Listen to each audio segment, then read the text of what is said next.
Après l'introduction et le contexte, nous allons parler du diagnostic de la chaîne logistique africaine, n'est-ce pas, comme deuxième point. Et comme troisième point, nous avons la digitalisation au service de la résilience.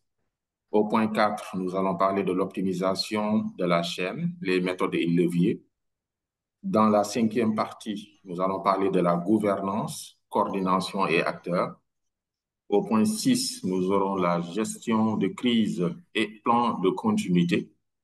Le point 7, tout ce qui est cas pratique et retour d'expérience, parce que quand même beaucoup de pays ont eu à faire de belles initiatives en Afrique, n'est-ce pas? Le point 8, il y a les recommandations et tout ce qui est roadmap de mise en œuvre avec, donc si vous voulez, un plan d'action que nous allons ébaucher pour quand même essayer de passer à cette phase de digitalisation. Ensuite, nous retournerons la parole aux différents participants pour des questions, échanges. C'est ce que je considère comme étant le point 9 avant de conclure. OK, donc nous allons commencer par l'introduction et le contexte. Bon, là, ce que nous pouvons retenir, c'est que pour l'importance de la résiliation de la logistique en Afrique, déjà quelques éléments vont nous aider dans notre analyse. 60% des échanges commerciaux africains aujourd'hui passent par des chaînes d'approvisionnement. Donc, des chaînes d'approvisionnement quand même qui sont fragiles, hein? Routes, ports, frontières. Et nous connaissons tous les durées d'attente au niveau des frontières, les lenteurs dans les opérations logistiques au niveau de nos ports. Plus de 70% des entreprises africaines donc, ont subi aujourd'hui des ruptures d'approvisionnement majeures lors de la pandémie de COVID-19, n'est-ce pas? C'est une sorte de la batte. Pour les coûts logistiques en Afrique, aujourd'hui, ça tourne entre 30 et 40% de la valeur de la marchandise, ce qui est énorme, c'est-à-dire 8 à 10% en Europe, si on le compare aux pays européens. Leur coût logistique, c'est entre 8 et 10%, alors que nous sommes à 30 à 40% de la valeur, ce qui veut dire que les coûts logistiques que nous subissons aussi sont extrêmes. Par rapport aux enjeux, pour le continent, nous avons des infrastructures limitées. 43% des routes africaines sont pavées. Donc, ça veut dire qu'il y a énormément de routes qui ne sont pas bitumées. Et derrière, on voit l'impact que ceci aura sur le parc automobile. Il y a une instabilité et crise récurrente, que ce soit des conflits, inflation, les chocs climatiques, une fragmentation du marché malgré la ZDCAF, qui est une belle initiative en termes de libéralisation, mais sa mise en œuvre quand même est assez lente. Donc déjà, ce que nous retenons dans l'introduction nous permet déjà de nous fixer déjà une idée sur les objectifs de notre webinaire, qui sont au nombre de 3. Un, c'est identifier les plateaux, les principaux défis, du moins, de résilience logistique en Afrique, montrer comment la digitalisation peut réduire les coûts et améliorer la continuité. Et là, nous donnerons des exemples. Ensuite, partager des cas concrets africains, bien sûr, parce que le thème porte sur ça. On a bien dit logistique, résilience logistique en Afrique. Donc, qu'est-ce qui se fait? Et ce que nous retenons, c'est qu'en Afrique, la résilience logistique n'est plus une option. Ce n'est pas une option. Elle est devenue une condition de survie et de compétitivité. Donc, nous n'avons pas le choix. Il faut qu'on s'adapte pour quand même pouvoir faire face aux défis. Alors, nous allons aborder donc notre premier point de développement, qui est le point 2 donc, du plan, c'est-à-dire faire un diagnostic de la chaîne logistique africaine. Et pour cela, dans le diagnostic, nous allons choisir un diagnostic SWOT, n'est-ce pas, où nous aurons les forces, faiblesses, opportunités et menaces. Ce n'est pas un diagnostic du moins exhaustif, c'est pour des soucis de gestion de temps qu'on va prendre juste quelques points saillants. Pour les forces, par exemple, position géographique et stratégique, c'est ce que l'Afrique a, c'est une force, proximité entre l'Europe, l'Asie et l'Amérique. Autre force que nous avons, ce sont nos ressources qui sont très abondantes, les minéraux, l'agriculture, l'énergie. On parle souvent de pétrole, de gaz, de zircon, de l'or, etc. Nous avons des terres qui sont très riche, extrêmement riche, très favorable pour l'agriculture. L'énergie est là, que ce soit de l'énergie verte ou bien les autres sources d'énergie fossiles. Tout ça, c'est disponible en Afrique. Autre force que nous avons, c'est la croissance de la vente en ligne, le e-commerce, qui est en train de croître de 25% par an en Afrique subsaharienne. Donc, ça se développe à des vitesses extrêmes. Donc, ça montre que nous avons un fort potentiel. Nos faiblesses, il y en a beaucoup, mais on va citer juste deux faiblesses. Infrastructures insuffisantes. Déjà, 40% des routes rurales sont impraticables, n'est-ce pas? Et ceci se traduit par un coût de transport qui est 2 à 3 fois plus élevé qu'en Asie. Donc, là où le transporteur asiatique supporte, par exemple, 100 000 francs pour une opération logistique sur une distance X donnée, pour la même distance, nous, on peut aller jusqu'à 200, voire 300. Donc, déjà, vous voyez ce que ça fait en termes d'impact sur le prix de revient du produit. Donc, ça nous rend vraiment pas du tout compétitifs. Et d'ailleurs, pour illustrer, c'est ce qui explique pourquoi parfois acheter un produit qui vient de la Casamance livré à Dakar peut être beaucoup plus cher qu'un produit qui vient de Dubaï arrivé à Dakar, ce qui est quand même paradoxal. Alors que ce produit qui vient de Dubaï a payé des frais de chargement, des droits de douane export, il a payé le fret maritime, l'assurance. Arrivé au port de Dakar, il a payé des frais de débarquement jusqu'à la livraison au niveau de nos rayons. Et il peut revenir moins cher qu'un produit que nous, on achèterait, si vous voulez, à Ziguinchor, qui doit venir par la route, par exemple. Donc, juste pour vous dire que l'impact logistique aujourd'hui constitue un frein quand même par rapport à notre compétitivité. Donc, il y a un manque de compétitivité multimodale, aussi bien au niveau rail, port, route, donc souvent non intégré.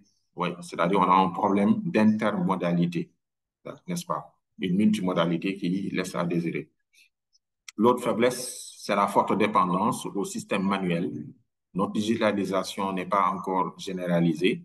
Elle est encore à faire, à développer, même s'il y a de belles initiatives que nous verrons plus tard dans nos présentations. Les opportunités, il y en a énormément. La ZDCAF, c'est une grosse opportunité parce que c'est un marché de 1,3 milliard de consommateurs. Ce n'est pas négligeable, avec un PIB combiné de 3 400 milliards de dollars. Nous avons aussi des investissements en logistique, plus de 50 projets portuaires et ferroviaires qui sont en cours. Si on prend, je veux dire, l'ensemble des pays, hein, ça c'est la partie macro. Donc, ça veut dire que le potentiel, il est là. Autre potentiel, c'est l'adoption croissante des solutions digitales. De plus en plus, les TMS sont utilisés, n'est-ce pas? Transport Management System, le Warehouse Management System. Donc, tout ça, c'est des TMS qui aujourd'hui sont utilisés, les plateformes collaboratives qui se développent de plus en plus dans nos différents ports, dans la partie transport routier et qui est interconnectée aux différents opérateurs principaux, notamment le maritime. Donc, aujourd'hui, ça, c'est un atout, c'est une opportunité qui est là, qu'il faudrait continuer à développer. Par rapport aux menaces, nous avons une instabilité politique et sécuritaire qui est connue dans différentes zones. C'est une menace qui peut constituer donc un frein au développement économique parce que s'il y a une insécurité, il est évident qu'on ne peut pas faire d'affaires dans un environnement qui présente des risques sécuritaires. Les changements climatiques aussi, avec des pertes agricoles qui tournent entre 10 et 15% par an, et dans une projection vers 2030, ça aussi, c'est quand même assez critique, avec des cas d'inondation majeures qu'on observe dans plusieurs régions, avec l'invasion, par exemple, des criquets, des oiseaux, des mange-mille et autres, ou bien des changements climatiques qui tout simplement impactent nos ressources agricoles. Parce que n'oubliez pas que la logistique, elle est là pour transporter des personnes et des biens. La logistique à elle seule, elle n'a pas de sens. Elle est là pour servir, pour livrer des produits, pour assurer des services, n'est-ce pas? Pour déplacer des personnes et des biens, mais de façon efficiente en optimisant le coût, la qualité, n'est-ce pas, les délais. Donc, elle est là pour ça. Maintenant, si ce produit qui est censé être transporté déjà subit des changements climatiques, des pertes énormes à ce niveau-là, il est évident que nous ne serons pas compétitifs. Et l'autre menace, c'est la dépendance aux importations pour les produits essentiels. Ce qui est quand même triste. On ne peut pas continuer à dépendre des étrangers pour avoir du riz, pour avoir de l'oignon, pour avoir du sucre, etc. On ne peut pas continuer cette dépendance-là, du lait, même des fruits, hein, ce qui est triste. Si le Sénégal importe des fruits conditionnés dans des bouteilles, packs et autres, c'est quand même grave, alors que nous avons la Casamance qui est là, juste à côté. Au contraire, on devait en avoir suffisamment pour les besoins de consommation au niveau local et même songer à exporter. Mais pourquoi on n'y arrive pas? Parce qu'on a un problème logistique qui est là, c'est-à-dire qui commence d'abord par l'industrialisation et qui passe aussi par la faiblesse de nos infrastructures et de nos moyens de transport.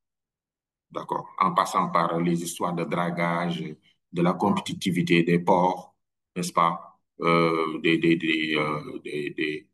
Des contrôles abusifs sur les routes. Tout ça contribue à rendre pas du tout, si vous voulez, compétitif, n'est-ce pas, notre chaîne logistique. Alors, qu'est-ce qu'il faut retenir donc dans cette partie? C'est que la logistique africaine, elle se situe à la croisée des chemins, n'est-ce pas? Fragilité structurelle, mais opportunité immense de transformation. On ne doit pas se décourager, sachant que nous avons d'énormes opportunités que nous pouvons saisir. Donc, nous allons passer maintenant au point 3, c'est-à-dire la digitalisation au service de la résilience. Alors, quelle est la situation? D'abord, pourquoi la digitalisation est clé? Qu'est-ce qui fait que c'est important? 80% des entreprises africaines considèrent le manque de visibilité, n'est-ce pas, comme leur principal risque supply chain, n'est-ce pas? Ça, c'est déjà publié par le cabinet PwC en 2024. L'autre point, la digitalisation réduit les coûts logistiques de 10 à 20% et améliore la fiabilité de livraison de 15 à 25% selon la Banque mondiale. Donc, ça veut dire qu'il faut digitaliser. Nous n'avons pas le choix. Ce n'est pas une option, c'est une obligation. Digitaliser la gestion de parc, digitaliser la gestion de stock, digitaliser tout ce qui est approvisionnement. Donc, pensez vraiment à mettre en place des systèmes d'information qui nous permettront aujourd'hui de tout digitaliser, même l'administration. Nos gouvernants en parlent. Ça, vous l'entendez tous les jours. Tout doit être digitalisé pour éviter certaines lenteurs inutiles, des blocages qui ne s'expliquent pas, et même réduire la corruption et rendre les choses transparentes et fluides. Donc, c'est la raison pour laquelle il faut digitaliser. Deuxièmement, nous avons des outils numériques.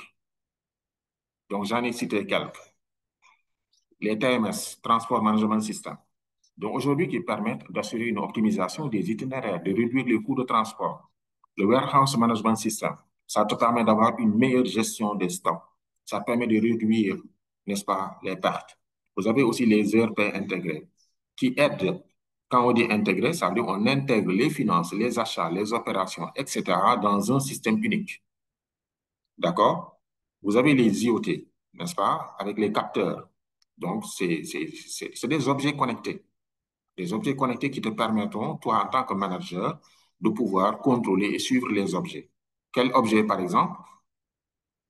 Faire le tracking d'un navire, faire le tracking d'un véhicule, suivre des conteneurs dans le déplacement, suivre soit des robots que tu utiliserais pour pouvoir obtenir un contrôle et une visibilité en temps réel.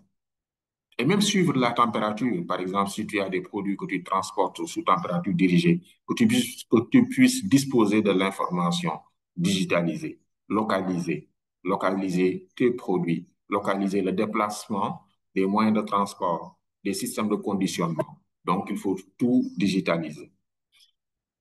Voici quelques exemples. Au Sénégal, par exemple, nous avons le système Gaïdé 2000 pour la douane, qui est aujourd'hui un guichet unique électronique pour le dédouanement et qui a pu assurer une réduction du temps de dédouanement qui est passé de 18 jours à 3 jours.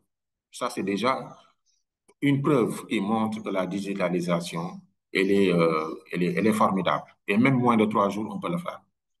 Plus de 80% des formalités douanières aujourd'hui sont dématérialisées. Et l'objectif, c'est d'atteindre les 100%. On a d'autres exemples. On ne va pas aller toujours dans les détails, mais c'est le cas pour le Maroc. le Kenya, n'est-ce pas, ou le Nigeria. Regardez au Nigeria, une plateforme digitale qui relie 10 000 camions aux chargeurs. D'accord. Si c'est le Maroc, un temps de transit qui est réduit à 40%. Et plus de 40 000 entreprises aujourd'hui sont connectées au système. Au Nigeria, c'est pareil. Donc, ça montre qu'il y a des initiatives qui sont prises dans les différents pays. Chacun aujourd'hui est conscient de l'importance de la digitalisation, valable pour l'Afrique du Sud, le Rwanda, le Ghana, etc., pour ne pas citer tous les pays. Alors, qu'est-ce qu'on retient? Encore une fois, les expériences africaines montrent que la digitalisation réduit les délais, les coûts et accroît la transparence. C'est très important ce mot, transparence. Certes, on optimise les délais, on réduit les coûts. Quand tu réduis les coûts, tu deviens beaucoup plus compétitif. Mais aussi, ça aide à la transparence au niveau des flux financiers. Je rappelle qu'en logistique, nous avons les 3 flux. Nous avons des flux d'information, les flux physiques et les flux financiers. Quand tu parviens à optimiser, à bien gérer des flux d'information qui aujourd'hui impactent et commandent les flux physiques, quand je dis flux physiques, il s'agit du transport, manutention, entreposage, entre autres, mais ça te permet de réduire tes flux financiers, de réduire, si vous voulez, les coûts précisément, pour être plus précis. Et quand tu réduis les coûts, tu augmentes tes marges. D'accord? Donc, ça va arranger les entreprises, les entrepreneurs et même l'État. L'État va obtenir beaucoup plus de recettes. Les entreprises vont gagner beaucoup plus. Donc, c'est pour l'intérêt de tout le monde. Alors, maintenant, on va passer donc au point 4, c'est-à-dire optimisation de la chaîne, méthode et levier. Le premier point, on peut parler de la gestion de stock. Utilisation de stock tampons pour sécuriser l'approvisionnement en cas de crise. Ça, déjà, c'est une option. Avoir des stocks tampons pour pouvoir faire face à des temps de crise. Vous savez, aujourd'hui, beaucoup de pays le font. Ils ont des stocks importants d'eau, de médicaments, n'est-ce pas? En fait, c'est pour assurer la sécurité intérieure. Des stocks de denrées de première nécessité, comme les céréales, qui sont stockés dans les différentes régions et qui permettent aujourd'hui de pouvoir faire face, donc d'être résilient à toute forme de crise. Parce que pour les denrées de première nécessité, on ne peut pas être dans une logique de flux tendu. Ça ne marche pas, ce serait même grave. Il faut être plus dans une logique d'obtenir des stocks tampons qui te permettront de pouvoir faire face à toute forme de crise. On va voir après les crises. Au niveau de la gestion de stock, on peut faire aussi des optimisations, réduire de 15%, n'est-ce pas, de coûts de stockage grâce au WMS. Ça, c'est des études qui sont faites par la Banque mondiale. Imaginez le coût du stockage tel qu'il est élevé au niveau de nos entreprises. Des stocks morts qu'on voit, une mauvaise optimisation, une mauvaise planification des approvisionnements, n'est-ce pas? Un mauvais taux de rotation du stock, des taux de couverture de stock non maîtrisés, des stocks minimums et de sécurité non maîtrisés. On ne sait même pas quelle quantité il faut commander. C'est au pif que ça se fait le plus souvent. C'est du wasakhalat, quoi, en fait. C'est ce que je dis souvent au niveau des entreprises. Parce que rien n'est calculé, rien n'est optimisé. Et finalement, nous avons des coûts de stockage qui sont élevés. Et quand le coût de stockage est élevé, évidemment, ça va impacter ta marge, hein, bien sûr, et tu ne seras pas compétitif comparé à un pays qui se trouve à l'étranger, qui optimise toute sa chaîne. Nous avons aussi les stratégies hybrides qu'on peut utiliser, le juste à temps pour certains produits, n'est-ce pas, comme les produits de la haute technologie. On n'a pas besoin, par exemple, de stocker un nombre important de téléphones, de smartphones pour des ventes. Nous savons tous que cette technologie, elle évolue très vite. Plus tu stockes, plus tu cours des risques. D'accord? Et nous avons aussi une sécurité minimale qu'on peut aussi garantir par rapport à la gestion de stock pour pouvoir faire face à toute forme de crise. Au deuxième point, nous avons une diversification donc des sources et fournisseurs. Il faut diversifier. Malheureusement, nous avons une dépendance élevée. 60% des importations africaines viennent de 3 zones: Union européenne, Chine, Inde. Où est l'Afrique? On ne le voit pas. Alors que le Sénégal devait dépendre du Mali, de la Guinée, de la Mauritanie, le Mali dépend du Sénégal, c'est-à-dire développer un commerce intra-africain, alors que les ressources sont chez nous. On me dira pourquoi. La réponse, elle est simple. On n'a pas d'industrie. Nos infrastructures ne sont pas développées. Il n'y a que ça. Si tu n'as pas d'industrie, tu ne peux pas transformer des produits pour en faire des produits manufacturés, des produits finis, n'est-ce pas? Mais si les produits sont vendus à l'état brut, il est évident que nous continuerons à être dépendants parce que nous ne pouvons pas transformer. Quelle solution donc? Développer, n'est-ce pas, des fournisseurs locaux et régionaux pour réduire les risques. Ce qui fait que s'il y a une crise au niveau international, alors que nos principaux fournisseurs sont au niveau sous-régional, nous, en Afrique, on ne sera pas impactés. L'idée, c'est ça, en fait.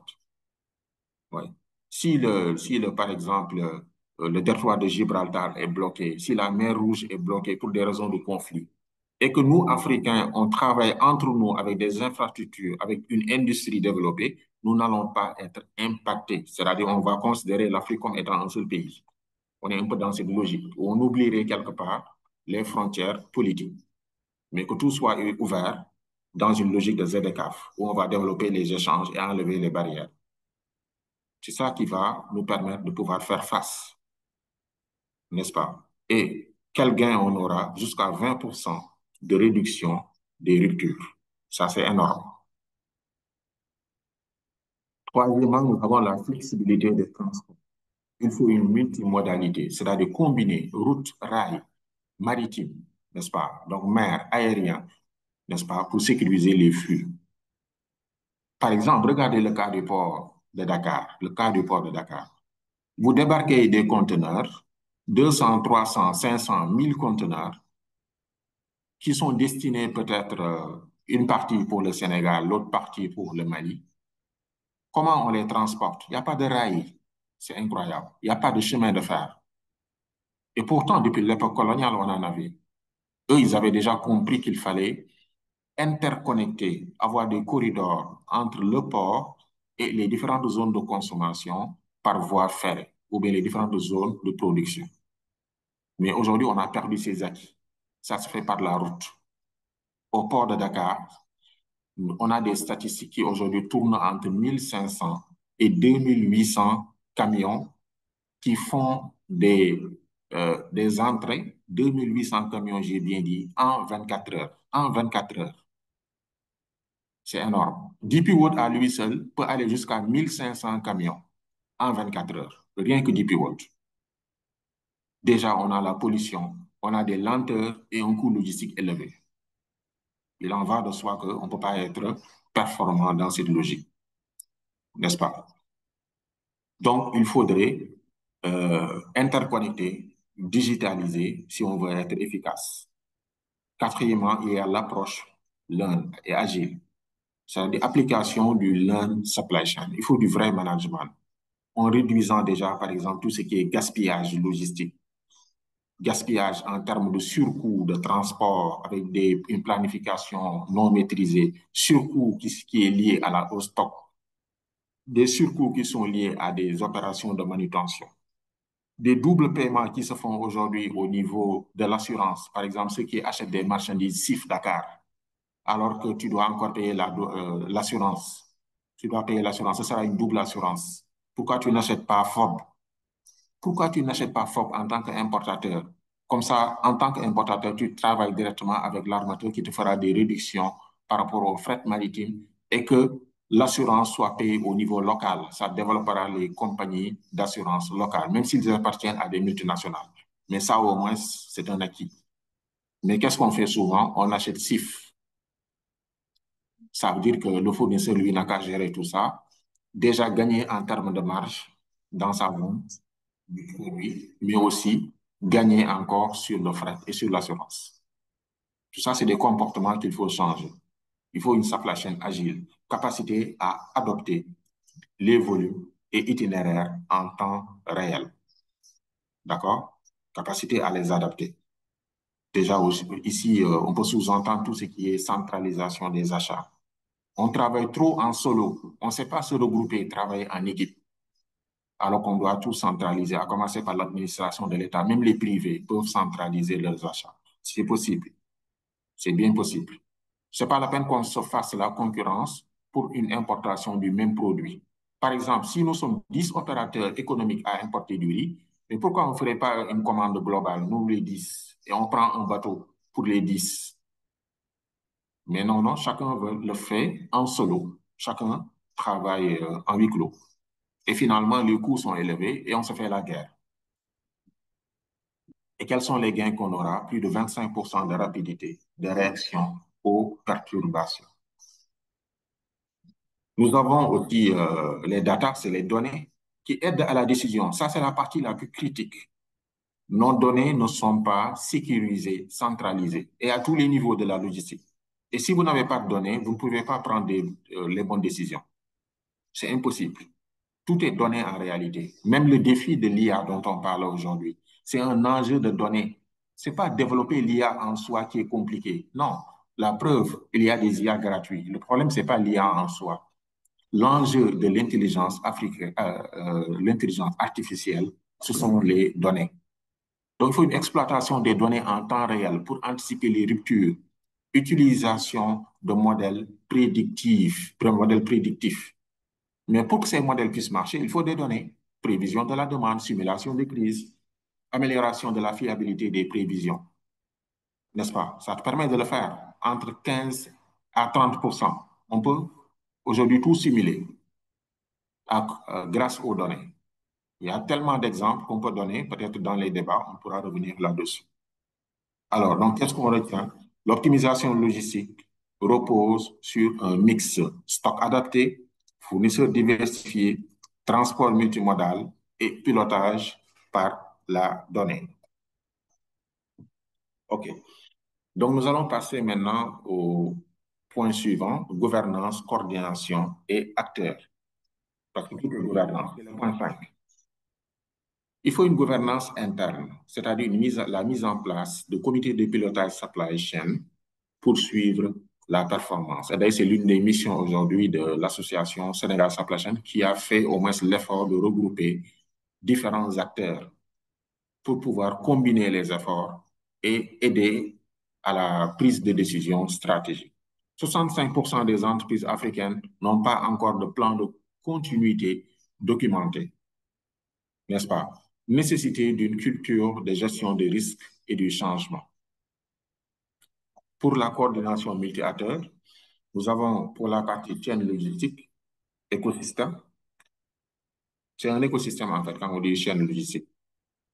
Entre producteurs, transporteurs, logisticiens, douanes, distributeurs, ils doivent travailler en chaîne.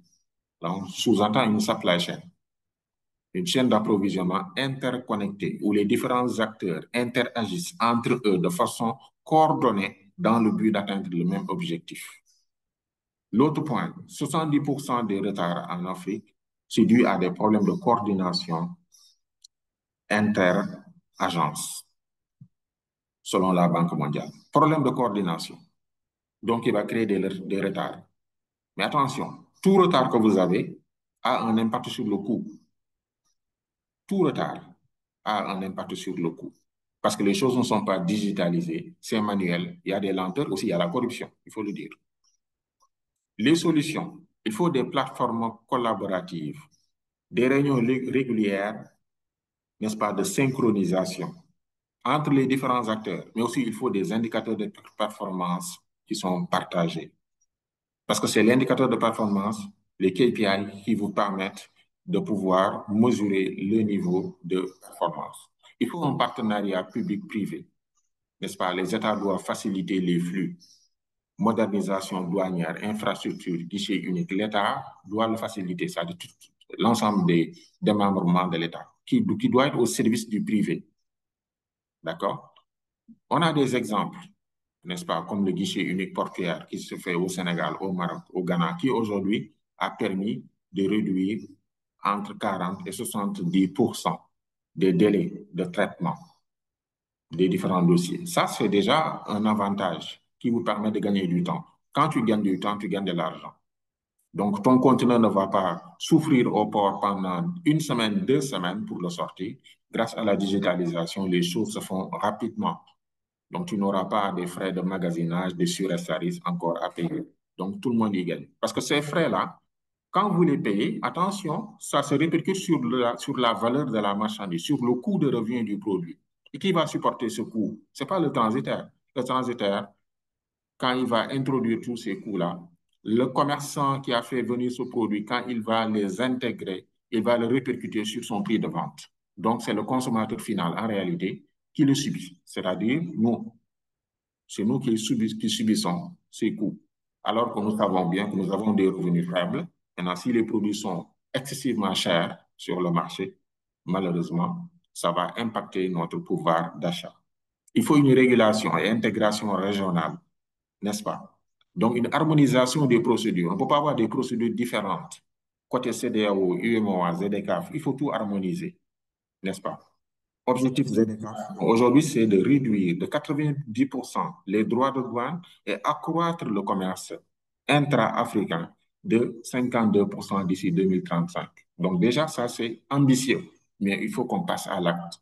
Il y a une nécessité de normes communes par rapport à la traçabilité, la sécurité, les certifications qualité. Il ne faut pas, par exemple, qu'une entité dise que le produit est certifié et une autre dit non, je ne suis pas d'accord. C'est parce qu'ils n'ont pas les mêmes critères de certification qualité. Donc, il faudrait standardiser. Si on parvient à tout standardiser, au moins, quand c'est déclaré par l'un, c'est accepté par l'autre. On n'a pas besoin de faire 2, 3, 4 contrôles supplémentaires. Parce que ça va aider déjà dans la fluidité, n'est-ce pas, des opérations logistiques. Alors, qu'est-ce qu'on retient? Encore une fois, la résilience logistique repose autant sur la technologie que sur la gouvernance et la coopération des acteurs. Il faut que les acteurs collaborent. Les transporteurs, comme on a dit, les transitaires, l'État, les différents démembrements de l'État, les organismes, il faut qu'ils collaborent pour qu'on puisse harmoniser, n'est-ce pas, la chaîne logistique. Alors, on va passer maintenant au point portant sur la gestion de crise et plan de continuité. Faisons juste une cartographie des risques, les principaux risques, pour ne pas tout citer. On a les ruptures d'approvisionnement. Ça, c'est un risque qui aujourd'hui pèse sur nos têtes, sur nos entreprises.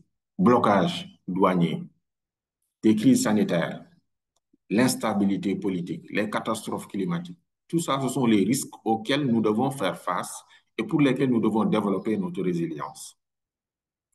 En Afrique, 40% des entreprises déclarent avoir subi une crise logistique majeure sur les 5 ans. Ça, c'est selon la BAT. Ça, c'est quand même grave. D'accord? Par exemple, rupture de la chaîne d'approvisionnement. Ça, si tu le subis en tant qu'entreprise, tu peux même fermer, hein, tout simplement. Surtout quand tu dépends d'un seul fournisseur. C'est très risqué. Préparation et anticipation. L'élaboration de plans de continuité intégrant scénarios alternatifs. C'est ce qu'il faut. Chaque fois, il faut avoir des stratégies alternatives qui vous permettront de passer à un plan B et un plan C. Donc, pouvoir trouver toujours des solutions alternatives. Il faut une mise en place de stocks stratégiques pour les produits critiques. Ce que je disais tout à l'heure. Certains produits, vous devez avoir des stocks pour sécuriser la nation, que ce soit dans le domaine de la santé, et ça, il faut une industrie pharmaceutique, tout simplement. On ne peut pas continuer à importer pour dire qu'on stocke. Si tu as une industrie pharmaceutique au niveau local, déjà, ça te permet de sécuriser la partie santé. Il te faut avoir une souveraineté énergétique pour ne pas dépendre d'un navire pétrolier qui doit venir à Dakar, on ne sait pas quand, peut-être s'il a des difficultés, hop, on n'a plus d'énergie pour produire de l'électricité et finalement on tombe dans des ruptures. Donc, heureusement que nous avons le pétrole. Qu'est-ce qu'il nous faut? Il nous faut des centrales qui peuvent transformer ce pétrole, faire le raffinage. Donc, d'autres raffineries, n'est-ce pas? Produire de l'électricité, avoir des centrales électriques, donc être autonome sur le plan énergétique et même passer à l'énergie, si vous voulez, verte, quoi. D'accord? Penser au solaire. C'est vrai qu'il y a des initiatives qui sont faites, n'est-ce pas? Entre autres. mais aussi il faut une souveraineté alimentaire. Ça, c'est un point critique aussi. Ça veut dire qu'il faut développer l'agriculture. Mais ce n'est pas seulement l'agriculture, c'est une agriculture industrielle, bien mécanisée, n'est-ce pas? Avec des rendements qui sont élevés, avec des semences qui sont maîtrisées, comme disaient souvent nos autorités. Si tu ne maîtrises pas les semences, mais tu ne maîtrises pas ton agriculture, c'est-à-dire des semences de qualité. Mais quand tu passes à l'agriculture, qui est le secteur primaire, il faut développer aussi le secteur secondaire, c'est-à-dire penser à la transformation, n'est-ce pas? Ça, c'est des points critiques. D'accord? Aussi, il faut faire des simulations régulières. En cas de rupture d'approvisionnement, par exemple, de pétrole, comment nous, au Sénégal, on ferait pour pouvoir faire face à une crise énergétique? En cas de rupture d'approvisionnement de riz chez un fournisseur, comment allons-nous nous débrouiller pour pouvoir assurer une disponibilité du riz au niveau des foyers? Est-ce que la production peut satisfaire ce besoin? Ça, c'est des simulations sur lesquelles il faut réfléchir et développer des scénarios alternatifs. Donc, pour cela, il faut des réponses rapides qui doivent être prises. Il y a des exemples.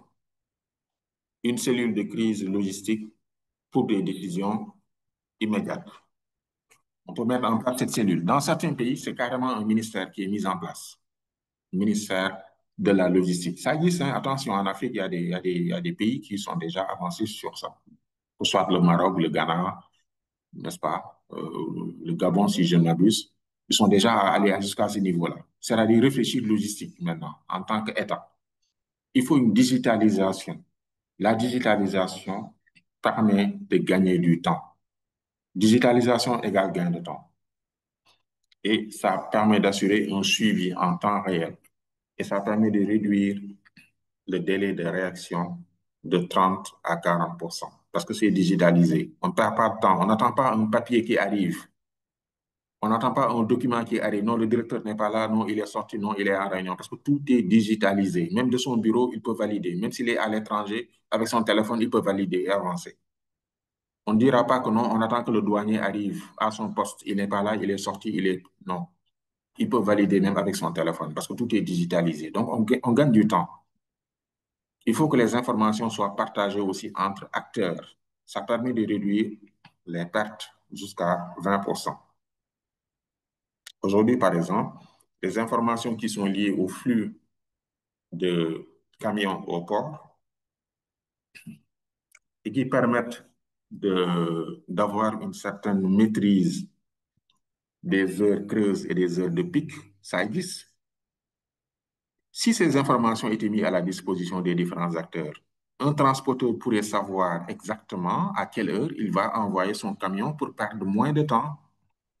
Oui, mais comme l'information n'est pas disponible alors qu'elle existe, ce transporteur ne va se baser sur rien du tout parce qu'il n'a pas les données.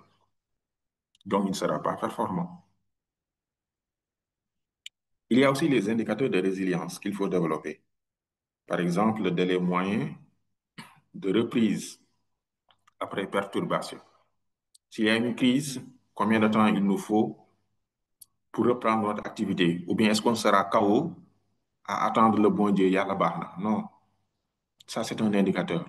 Pourcentage de commandes honorées en situation de crise. Malgré la crise, êtes-nous en mesure d'honorer nos engagements? Quels sont les engagements honorés malgré la crise? Tout ça, c'est des indicateurs qu'on peut mesurer, qu'on peut mettre en place. Le coût moyen de la perturbation, n'est-ce pas? Avec la crise, quel est le coût additionnel qui a été, par exemple, le coût du transport? Comment cela a impacté le coût du transport? Comment cela a impacté, par exemple, le coût de la manutention, du stockage?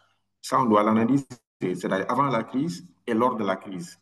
Voir déjà quel est le différentiel par rapport aux différents coûts logistiques. Qu'est-ce qu'on retient?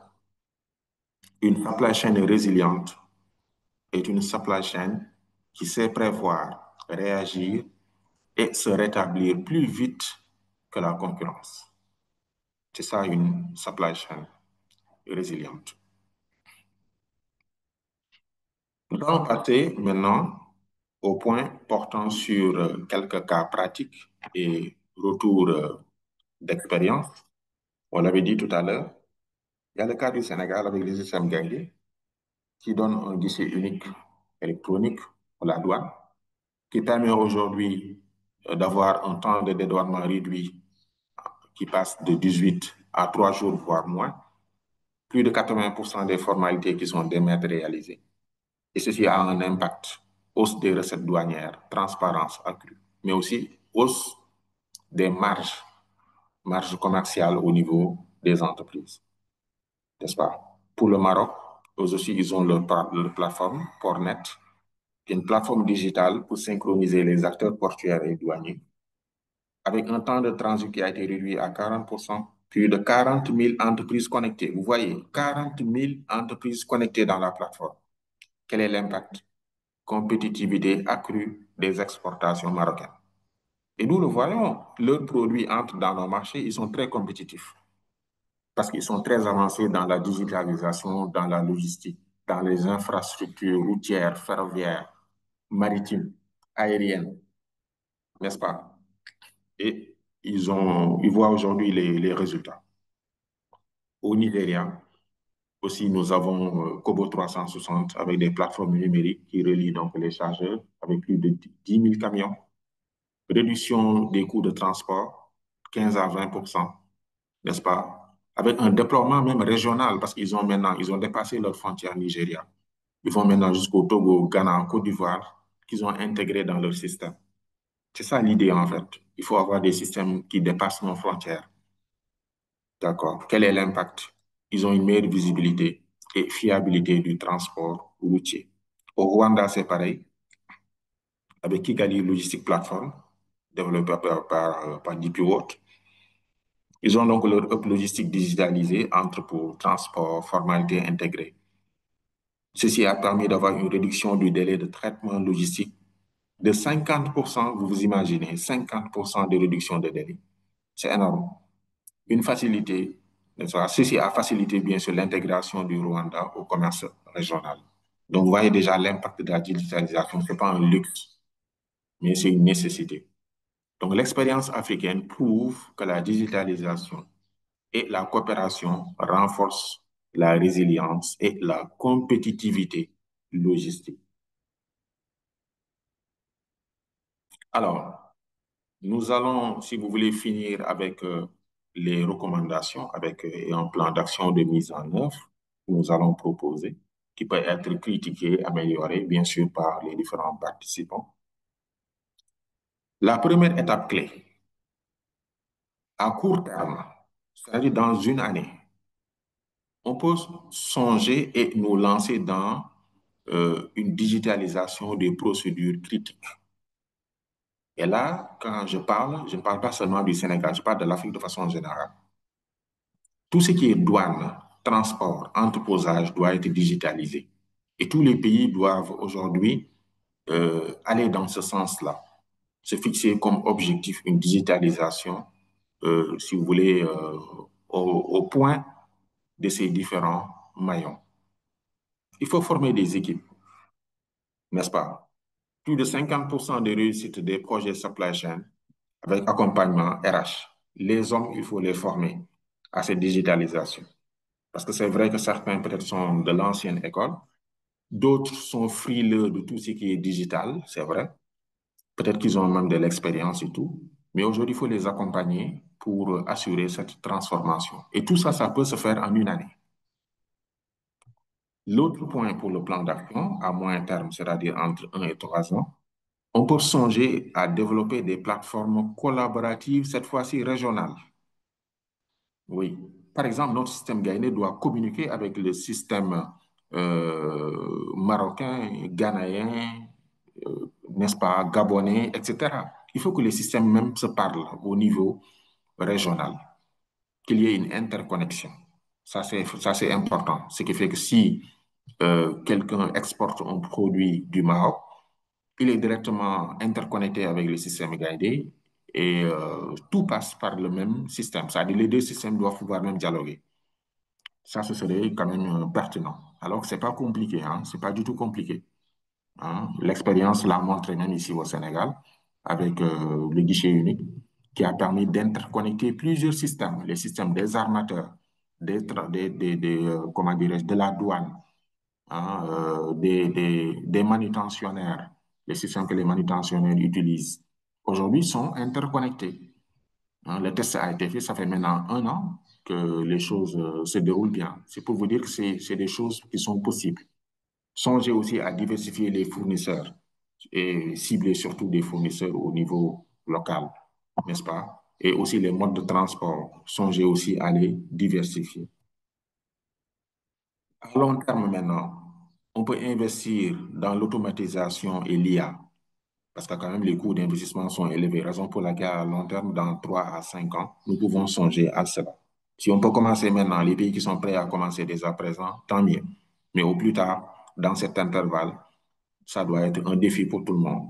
Il faut déployer un pilotage basé sur des données, encore une fois, avec des indicateurs de performance, de résilience, n'est-ce pas? Pour cela, il faut que les données soient bien enregistrées, sécurisées surtout, sécuriser les données, n'est-ce pas? Avoir des centres de données, des serveurs qui sont là, qui sécurisent les informations, parce que c'est l'information qui permet de prendre une décision. Deuxièmement, il faut des actions prioritaires par rapport à la visibilité, adoption généralisée des TMS, des WMS. Ça permet de réduire donc les coûts de transport de 10 à 15%. Il faut une coopération, c'est-à-dire renforcer tout ce qui est guichet unique et corridor logistique. Cela permet d'avoir donc des délais réduits de 40 à 60%. Il faut une résilience, c'est-à-dire continuer, constituer des stocks stratégiques pour les produits vitaux dont on avait parlé, comme les denrées alimentaires, les médicaments, entre autres. Il faut une durabilité, c'est-à-dire inclure la logistique verte. Ça, c'est très important. Parce que nous savons tous que tout ce qui est ressources, énergie fossile, quand même, c'est vrai que c'est efficace, mais quand même, ça pollue énormément, n'est-ce pas? Et développer aussi le transport multimodal. Troisièmement, il faut des ressources nécessaires, c'est-à-dire sur le plan technologique, avoir des plateformes digitales, des IoT, des big data. Donc, il nous faut des serveurs où stocker les données et les sécuriser, n'est-ce pas, pour pouvoir relever les défis technologiques. Sur le plan humain, il faut une formation continue en supply chain digitale. Donc, ça veut dire que les établissements de formation doivent aujourd'hui l'intégrer, même dans la formation qu'on fait aujourd'hui en logistique. Ce ne sont pas théoriques seulement, mais qu'on puisse faire même des simulations pour initier déjà cette nouvelle génération à cette technologie. Souvent, j'ai l'habitude de dire, tu formes des gens en gestion de stock, même si tu n'as pas le logiciel, mais au moins fais ça sur Excel avancé. Tu formes des gens en finance, tu es un financier, quand vous avez fini, mais faites ça au moins sur Excel avancé. À défaut, si vous avez un logiciel, vous l'appliquez. C'est pour initier déjà les apprenants à tout ce qui est digitalisation, qu'ils apprennent à créer des modèles, des tableaux de bord, qu'ils s'habituent à cette technologie. Sinon, ils ne seront pas performants, n'est-ce pas? Le partenariat public-privé sur le plan financier, il faut ce partenariat. Il faut des fonds de développement qui viennent aujourd'hui accompagner toutes ces initiatives. Et j'en ai cité quelques, la BAD, l'Union européenne, Banque mondiale, entre autres, qu'ils participent aujourd'hui à donner comme priorité ces axes-là. Parce qu'aujourd'hui, moi, je pense que c'est à nous de dire quelles sont nos priorités, mais pas qu'on nous finance pour nous imposer des priorités. Ça n'a pas de sens. La priorité de l'autre, la priorité de l'autre n'est pas la nôtre.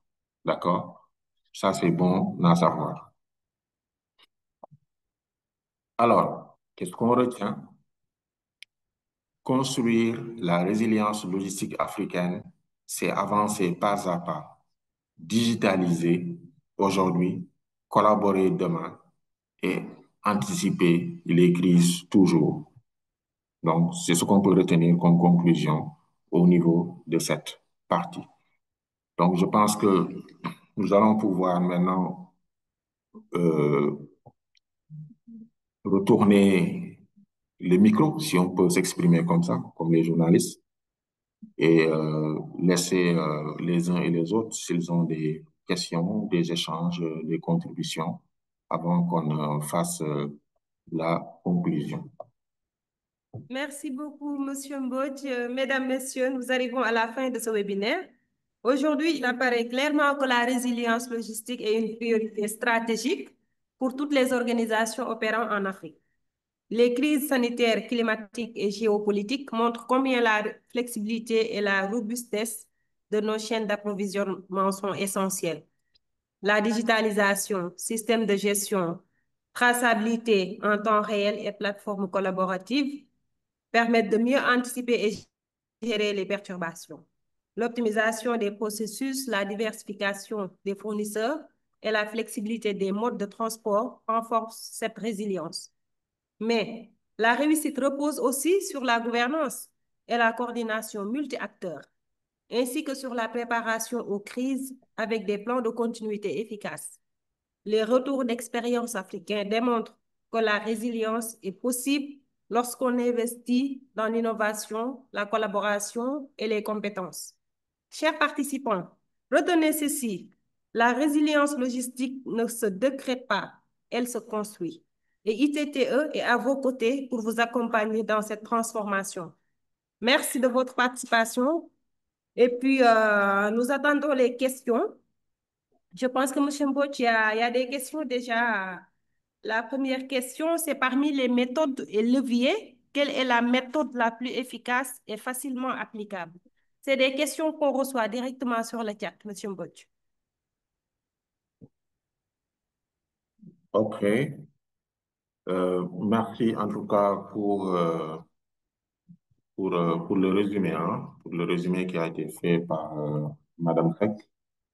Et comme je disais tout à l'heure, c'est pas forcément que des questions, parce que les participants aussi, je pense que ils peuvent toujours donner aussi leur contribution. Mais déjà, dans le premier jet, on va essayer de répondre à la première question. OK. Donc, la première question qui est passée, c'est pourquoi les méthodes et leviers? Pourquoi les méthodes et leviers? Quelle est la méthode la plus efficace et facilement applicable? Je pense bien que c'est ça, hein? D'accord. Donc, le pourquoi, c'est parce qu'il y a un impact direct et rapide de ces méthodes dont on a parlé. Parce que beaucoup d'entreprises africaines n'ont pas encore de pilotage, comment dirais-je, fin de leur stock. Et ce qui a conduit à un suivi, euh, en fait, ce qui permet d'avoir un suivi, n'est-ce pas, amélioré entre 10 et 15% en termes de réduction de coûts de stockage. Le pourquoi aussi, c'est parce que nous avons des outils accessibles, n'est-ce pas? Et à ce niveau, c'est par exemple tout ce qui est tableur avancé, les solutions WMS légères ou applications mobiles. Ça suffit déjà pour démarrer. Ça suffit déjà pour démarrer. Et ça, c'est des jeunes, hein, des jeunes techniciens, ingénieurs, qui aujourd'hui le développent très facilement. Nous avons aussi facile à déployer, n'est-ce pas? Contrairement à la multimodalité oui, qui demande, n'est-ce pas, de gros investissements. Hein, la gestion de stock peut être mise en place avec peu de moyens. Même avec sur Excellence, ça peut se faire. Si c'est maintenant trop lourd, peut-être on peut penser quand même à des systèmes d'information beaucoup plus solides. Donc, ce sont les quelques réflexions qu'on pouvait partager par rapport à cette première question. Je vois une main levée de M. Ndiaye. Oui, bonjour, merci M. Mbouch de l'exposé qui a été à la hauteur. Donc, on voit que c'est un grand logisticien qui parle. Moi, en fait, là où vous avez mis la dépendance aux exportations, aux importations comme menace, je dirais, est-ce que c'est une faiblesse ou menace? Parce que menace, elle est extérieure, alors que faiblesse, elle est intérieure. Donc, c'est comme si on ne pouvait rien faire par rapport aux importations. Ça, c'est ma première question. La deuxième, c'est une contribution, c'est de voir la logistique hospitalière. En fait, l'impact de ce que vous dites, moi, je l'ai vécu. Je vois qu'il y a beaucoup de personnes qui arrivent décédées parce qu'en fait, il n'y a pas d'hôpital, il n'y a pas de lit dans les hôpitaux. Vous allez à Basndao, on vous dit allez à Principal. L'ambulance vous amène à Principal, on vous dit d'aller à tel lieu, alors que s'il était digitalisé dès le début, On appelle les secours, on voit les hôpitaux où il y a les lits possibles et on part là directement. Donc ça, je pense que c'est quelque chose de faisable que je recommande à ITTE d'essayer d'y penser et que voilà, que supply chain logistique essaie de l'accompagner. Donc la deuxième question, c'est de voir l'ensemble des recueils que nous avons, hein, c'est des données, surtout en matière logistique, des données quantitatives. Et moi, je ne vois pas l'aspect qualitatif. Et l'aspect qualitatif, il est très important. Parce qu'en fait, je veux un questionnaire, je mets un questionnaire, j'ai des réponses, ça me donne des taux de pourcentage. Mais quand arrivé à l'aspect qualitatif, on voit que quelque chose qu'on voyait comme étant mauvais, qui à la fin devient bon.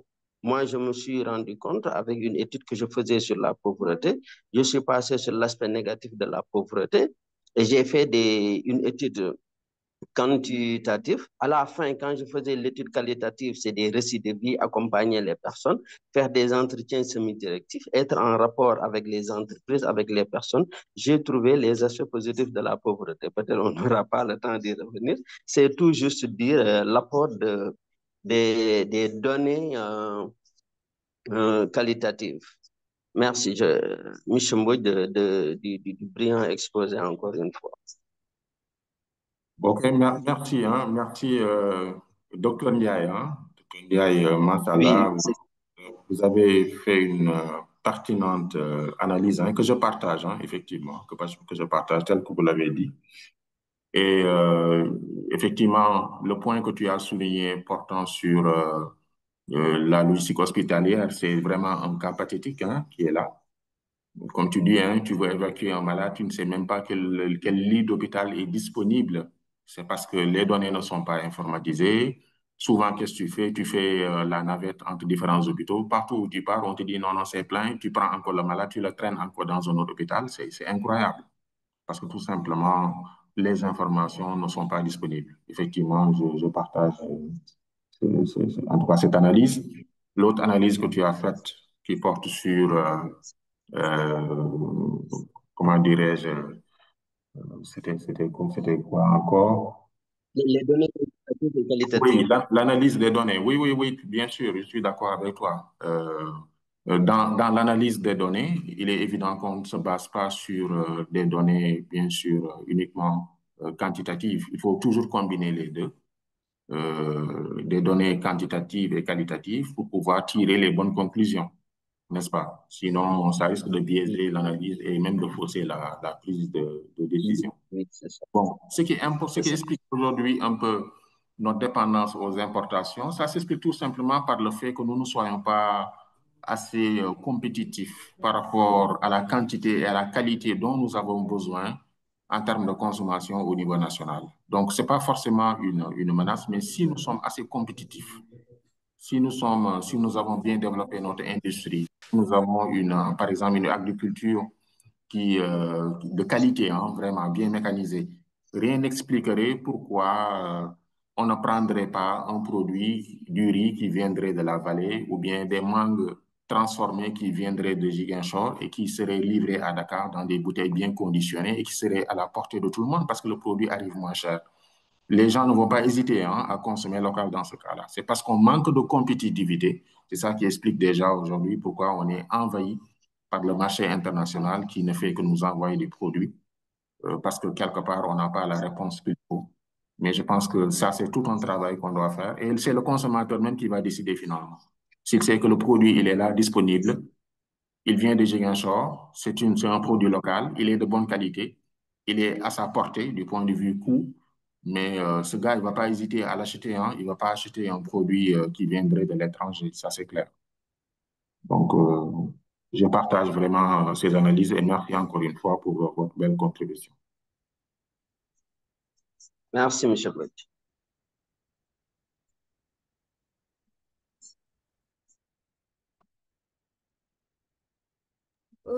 Mansour, merci. Contente de vous revoir.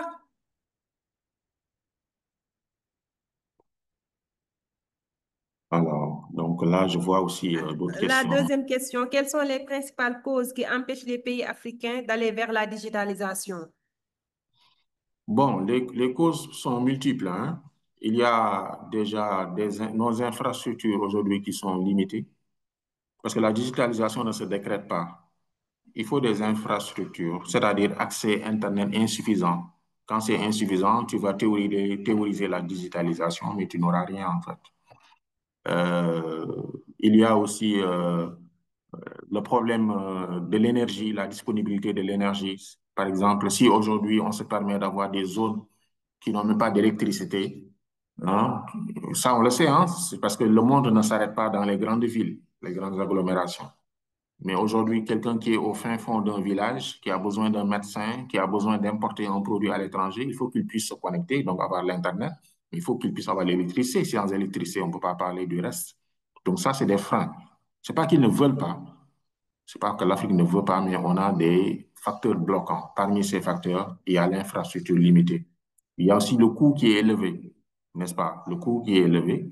Par exemple, les investissements qu'on ferait aujourd'hui dans des ERP, n'est-ce pas? Dans des IoT, dans les plateformes e-logistiques, on sait bien que le coût est élevé. Ce n'est pas pour rien qu'aujourd'hui, la majeure partie des entreprises qui utilisent ces systèmes-là, c'est les multinationales. Les sociétés nationales, la plupart du temps, ils se limitent à Excel. Hein. Ils ne vont pas se casser la tête parce qu'ils vont dire que c'est trop cher d'acheter quand même certains systèmes juste pour la logistique. D'accord? Peu d'entre eux le font.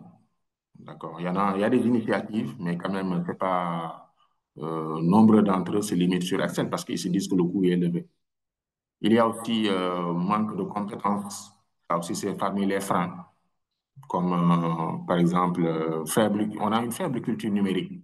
Ça, il faut le dire. D'accord? C'est plus les jeunes qui aujourd'hui sont beaucoup plus ouverts à cette culture numérique de digitalisation. Mais si tu vas aujourd'hui dans l'administration, dans nos sociétés où tu as par exemple quelqu'un qui est là-bas, c'est le doyen, il a 20 ans, 30 ans d'expérience, il est de la vieille école, certainement il ne connaît même pas l'outil informatique. Ce gars, il sera souvent très réticent par rapport à ce changement. Donc, il y a ce problème-là. Donc, il y en a beaucoup, hein. Le problème aussi de la gouvernance, n'est-ce pas? Tout ça, c'est des freins qui aujourd'hui font qu'il y a des difficultés à se lancer dans tout ce qui est digitalisation. Donc, il y en a d'autres, hein. Je ne peux pas donner la confiance, problème de confiance, de sécurité, de qu'on n'a pas confiance à ces systèmes-là. La fragmentation du marché, on peut aussi en parler. Le marché est tellement fragmenté, chacun dans son petit coin, comme je dis, a son système et les systèmes ne communiquent pas forcément. Ça aussi, ça rend difficile l'avancée dans la digitalisation. Mais quoi qu'on puisse dire, le tableau, je ne suis pas en train de le peindre en noir, je suis en train de vous dire qu'il y a des blocages, mais sachez que des initiatives, de belles initiatives même, sont prises dans les différents pays. Et aujourd'hui, on voit vraiment les fruits.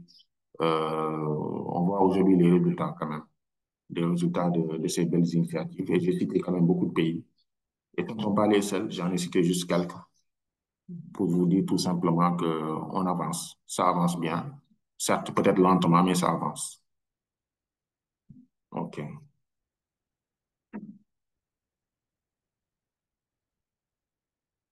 OK, Madame Sek, est-ce qu'il y a d'autres questions?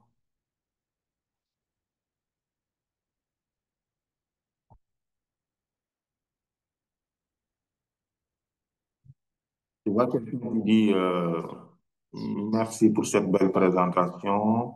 Ma question est de savoir les outils journalistiques adaptés pour pouvoir traiter les informations dans ce secteur. Alors là, ça c'est peut-être un journaliste qui pose une question. Des outils journalistiques. Bon, en tout cas, si vous voulez aujourd'hui maîtriser ce secteur en tant que journaliste, hein, bon, certes, il faut faire beaucoup de recherches. Il faut aussi vous rapprocher des professionnels du métier. Ils sont nombreux. Je suis loin d'être le seul, ni le meilleur, mais ils sont très nombreux aujourd'hui. Et on est dans des cadres comme Sénégal Supply Chain et même dans d'autres associations qui regroupent des professionnels, des seniors du domaine. le mieux serait que quand vous voulez analyser des données, par exemple, qui sont disponibles soit à l'ANSD ou ailleurs, de vous rapprocher de ces professionnels pour quand même pouvoir faire une contribution qui est vraiment à la hauteur des attentes. Donc, moi, c'est ce que je vous conseille. Il ne faut jamais se lancer dans un quelconque domaine sans pour autant se faire assister, corriger par un spécialiste du domaine. Parce que nous, notre domaine logistique, c'est tellement vaste. C'est tellement vaste au point qu'on évite de jouer un peu à l'expert dans tout. Ça, on l'évite. D'aucuns sont beaucoup plus pointus dans la partie transit. D'autres, c'est le commerce international. D'autres, ce sont les marchandises dangereuses. Même si on est assez polyvalent, hein, mais on est beaucoup plus souvent pointu sur un domaine et pas sur un autre, par exemple. Donc ça, c'est juste pour vous dire que même dans notre domaine, c'est un océan dans lequel ça demande une véritable spécialisation pour pouvoir produire du contenu pertinent.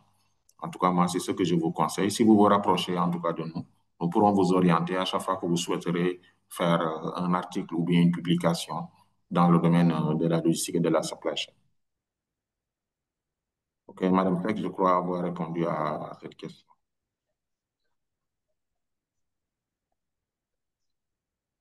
Je vois quelqu'un qui dit merci de citer des exemples de KPI. Wow, il y en a beaucoup, hein, il y en a énormément. Les indicateurs de performance, en fait, c'est par domaine.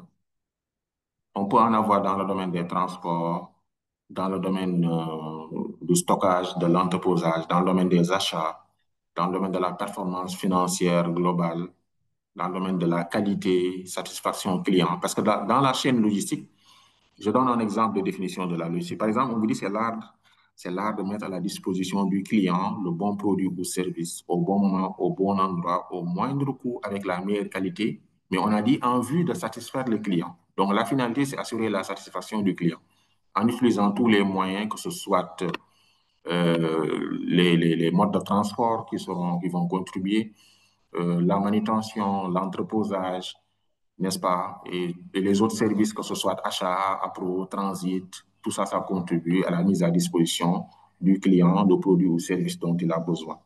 Maintenant, si tu veux parler aujourd'hui d'indicateurs de performance qu'on pourrait utiliser, ça, c'est toute une conférence, hein? Mais je peux donner juste quelques exemples. Si tu prends par exemple la partie transport et distribution, tu peux avoir comme indicateur le taux de ponctualité. Le taux de ponctualité, n'est-ce pas, pour tes livraisons. Par exemple, sur 100 livraisons effectuées, combien de livraisons sont arrivées à l'heure? Ça, c'est un indicateur. Ça te permet, toi, de suivre tes opérations de livraison et de t'assurer que le service, il est fait de façon efficiente. OK. Le coût de transport, par exemple, par tonne kilomètre, c'est un indicateur très pertinent pour ceux qui sont dans le routier. D'accord? On parle souvent de TKT, tonnes kilomètres transportés. Si c'est des passagers, on parle de PKT, passagers kilomètres transportés.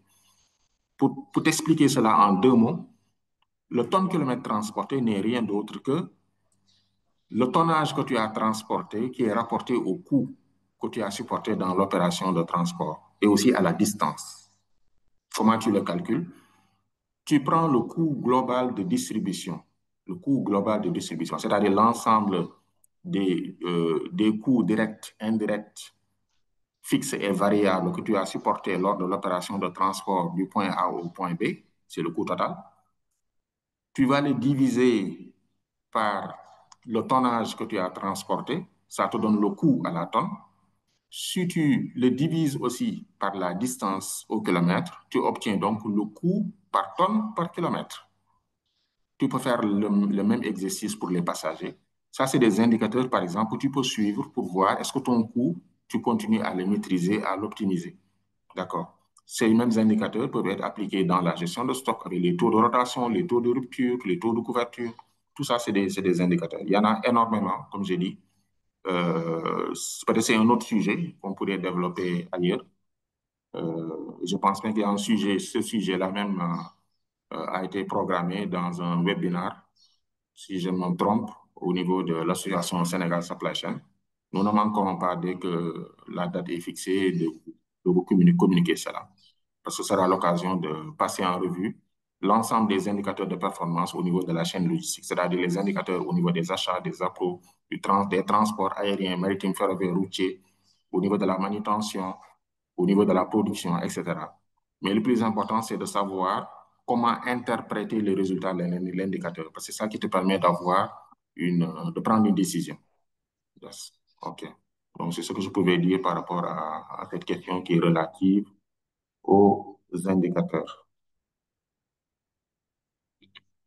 Bon, madame, Mamadou, oui, oui. ma deuxième question, merci pour les exemples d'indicateurs que tu viens d'inciter.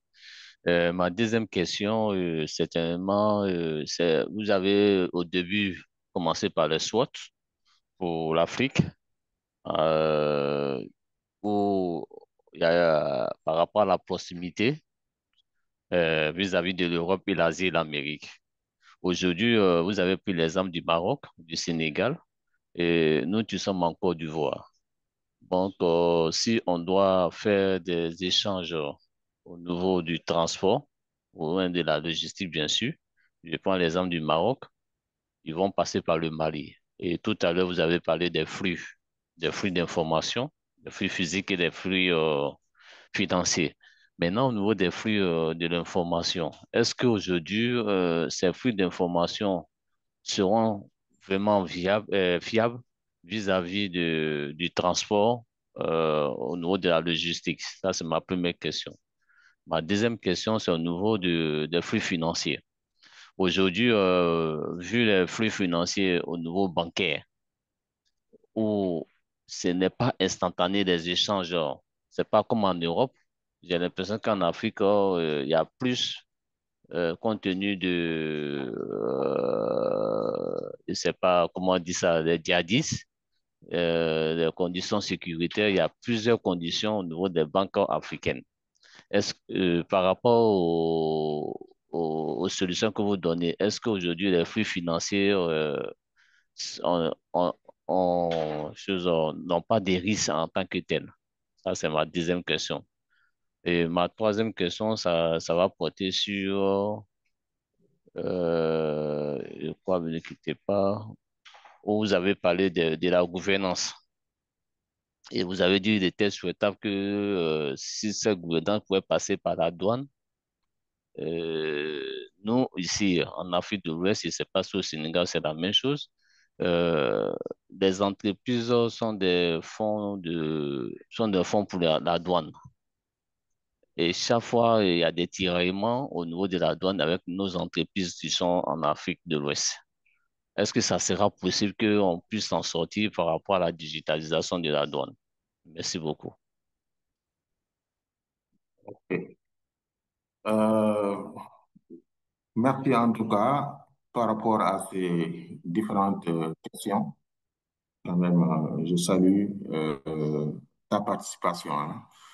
Bon, c'est vrai que les enjeux aujourd'hui sont de taille, d'accord? Et il y a quand même énormément de choses à faire pour quand même pouvoir s'en sortir.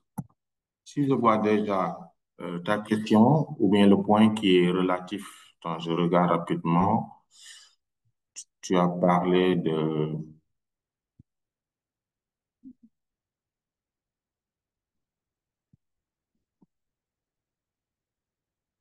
OK. Tu as parlé donc du cas de la Côte d'Ivoire avec les enjeux et défis par rapport à ce sujet. Est-ce que les flux donc seront fiables au niveau du transport? Bon, vous savez, les systèmes d'information, c'est des systèmes, si vous voulez, vierges. Vous n'aurez comme information que l'information qui a été introduite là-dedans. Celui qui introduit l'information doit introduire une information fiable. Fiable, c'est très important. Si l'information n'est pas fiable, ça fausse les données, ça va fausser aussi l'analyse. Le moyen de transport, la nature du produit, la quantité de marchandises qui a été chargée, d'accord? Origine, destination du produit, etc., la valeur. Tout ça, c'est des informations qu'on pourrait saisir dans un système. Il faut que les données qui sont introduites soient fiables. Cela veut dire que chaque acteur au niveau de la chaîne doit s'assurer déjà du contrôle de la fiabilité de l'information. Ça, c'est un.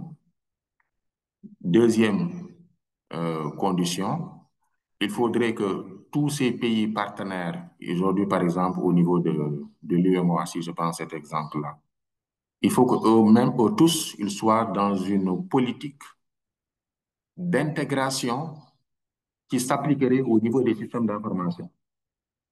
Cela nous permettrait d'arriver à une harmonisation même de l'ensemble des systèmes et une interconnexion des systèmes, n'est-ce pas? Si on arrive à cela, c'est comme si tous ces pays africains ne constituent qu'un seul pays et chaque pays n'est qu'une région, comme à l'image un peu des États-Unis. Cela faciliterait les échanges, les communications, le transfert d'informations d'un lieu à un autre, avec donc moins de tracasseries. Et on gagnerait beaucoup de temps. Et ça va développer le business entre les différents pays par rapport aux opérateurs économiques. Et comme je disais depuis le début, ça ne se décrète pas. D'abord, au niveau de la gouvernance, il faut que les États aient cette volonté. Il faut que les démembrements de l'État jouent le jeu. Il faut que les différents acteurs s'impliquent. Il faut investir par rapport aux infrastructures. Il faut former les différents acteurs. Donc, il y a beaucoup de conditions quand même à remplir pour y arriver. Mais si cette vision, elle est partagée et qu'on se lance tous dans cette logique en y allant step by step, il est évident que nous pourrons vraiment atteindre ces objectifs-là. Maintenant, tu parles aussi des flux financiers. Est-ce qu'ils seront fiables? Je ne sais pas si j'ai bien compris la question par rapport à ces risques. Bon, les flux financiers aujourd'hui, c'est le contraire. Eux, déjà, ils sont très avancés. Parce qu'aujourd'hui, les paiements se font avec les systèmes bancaires, avec les systèmes de compense. Il y a déjà la banque centrale qui est là. Hein. À ce niveau, ils sont déjà avancés. Eux, si tu veux, ils sont déjà interconnectés. Les banques Bon, sont déjà à je, l'avance par rapport je aux parle au autres niveau de la activités de la lenteur. logistique. C'est au niveau de la Oui, lenteur. La lenteur. oui. C'est au niveau de la lenteur que tu as des soucis, si je comprends bien. Oui, oui. Oui, c'est au niveau Oui, de la lenteur. Il est plus facile de faire un paiement en Europe que oui, un paiement au Ghana ou bien, je sais pas, dans nos pays africains. Ça met plus de temps. oui. Déjà, nous, on a, comme on dit, il faut appeler le chat par son nom. On a déjà un problème de souveraineté monétaire. Ça, c'est l'un de nos plus gros problèmes. Ce n'est pas nous qui contrôlons notre politique monétaire. Notre politique monétaire dépend de l'Europe. Je dirais même la France pour ne pas le nommer. Déjà, si vous n'avez pas une certaine maîtrise et une souveraineté de votre monnaie, vous n'êtes pas libre dans vos échanges et ceci constituerait un goulot d'étranglement. Mais si nous avions une monnaie africaine, notre propre monnaie à nous, et monnaie pour laquelle nous avons une maîtrise avec des banques qui peuvent émettre même ces monnaies de façon souveraine, je pense qu'on ne serait pas là à nous rendre compte que des transactions financières entre le Sénégal et la Côte d'Ivoire, ça prendrait beaucoup plus de temps si on le faisait vers l'Europe. Ça n'a pas de sens. Ça dénote tout simplement le manque de souveraineté au niveau de notre monnaie. Et ça, effectivement, je pense que c'est un défi qu'il faudrait relever parce que c'est un constat que toi, tu as fait. C'est un défi qu'il faut relever pour quand même être compétitif. Parce que si on ne maîtrise pas ces flux monétaires ou bien qu'il y a des lenteurs, ça va impacter toute la logistique. Et si ça impacte la logistique, ça génère des coûts encore. Donc, on ne sera pas compétitif. Tout est lié. Flux d'information, flux physique, flux financier. On doit avoir vraiment une célérité dans le traitement de l'information, dans les flux financiers, pour qu'on puisse optimiser les flux physiques. Là, je suis parfaitement d'accord par rapport à cette critique. Bon, tu as parlé aussi des entreprises qui sont souvent en tiraillement avec la douane. Bon, ça, c'est une grosse problématique au niveau de la douane, parce que vous savez, aujourd'hui, quand vous déclarez la valeur de votre marchandise, rien n'indique que cette valeur quand même soit acceptée par la douane. de façon aveugle, hein, parce que la douane aussi, c'est une institution qui est là, qui a donc un devoir donc, de contrôle, parce que on prend le cas de la Côte d'Ivoire. Le rôle central de la douane, c'est le contrôler, assurer le contrôle et la sécurisation du flux, donc vérifier la conformité des marchandises importées et exportées. Par rapport aux ressources fiscales clés, les droits de douane représentent une part importante des recettes de l'État. Donc l'État est très regardant par rapport à ça, par rapport aux valeurs. Troisième rôle que joue la douane, quand je dis la Côte d'Ivoire, c'est valable pour le Sénégal, hein, c'est la facilitation aussi du commerce. C'est-à-dire quand elle est modernisée, la douane fluidifie le transit et renforce l'attractivité du pays. Mais il faut qu'elle soit modernisée. C'est ce qui fait que depuis le début, je parle de digitalisation. Comme ça, les acteurs ne perdent pas de temps. Mais au niveau de la Côte d'Ivoire, il y a des avancées qu'il faut saluer, même s'il y a des lenteurs auparavant. Mais aujourd'hui, il y a des avancées comme le guichet unique du commerce extérieur, le GICE de la Côte d'Ivoire, qui permet d'assurer une centralisation des formalités administratives pour import-export. D'accord? Il y a aussi le Synodia World. C'est un système automatisé de gestion douanière qui a été soutenu quand même par les Nations Unies, hein, le CONCERT précisément. Et cette digitalisation, elle est aujourd'hui progressive au niveau de la douane. Donc, normalement, si on arrive à bien digitaliser tout le processus, jusqu'à même définir les valeurs des marchandises, on aura moins de conflits, on aura moins de malentendus entre acteurs économiques et corps de la douane. Et aussi, on perdrait moins de temps, surtout ça. On perdrait moins de temps. D'accord? Parce que les entreprises, qu'est-ce qu'ils critiquent? Quelles sont les critiques qu'ils émettent à l'endroit de la douane? C'est des procédures qui sont encore jugées lourdes et parfois opaques. Oui, quand ce n'est pas clair, ce n'est pas transparent, surtout quand ce n'est pas digitalisé, c'est considéré comme étant opaque. Il y a la multiplicité de contrôles, trop de contrôles. Douane, sécurité, phytosanitaire, santé, tout ça, ça allonge les délais. L'autre critique aussi, ce sont les risques de pratiques de corruption, n'est-ce pas, qui freinent aussi la fluidité, entre autres risques. D'accord? Donc, tout ça, c'est des éléments qui aujourd'hui impactent effectivement les opérateurs économiques. Donc, mais je pense que pour qu'on puisse résorber tous ces problèmes-là, il faut qu'on accélère la digitalisation, va amoindrir l'intervention de l'homme et rendre les choses beaucoup plus efficientes. Donc, voici quelques contributions que je voulais apporter par rapport au cas de la Côte d'Ivoire.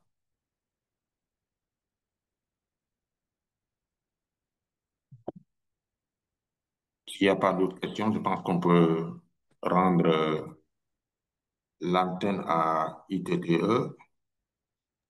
Oui, je pense qu'il n'y a plus de questions. Oui, je peux juste peut-être un mot de conclusion. Oui, oui. OK.